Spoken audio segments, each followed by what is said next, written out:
ang gigikanan, the source of all good things. And this is very important, Lord, sa ilang family.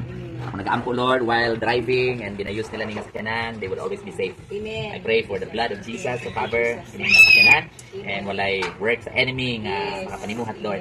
Among ginabadlong ug salamat sa imong mga angels imong i-dispatch, Lord.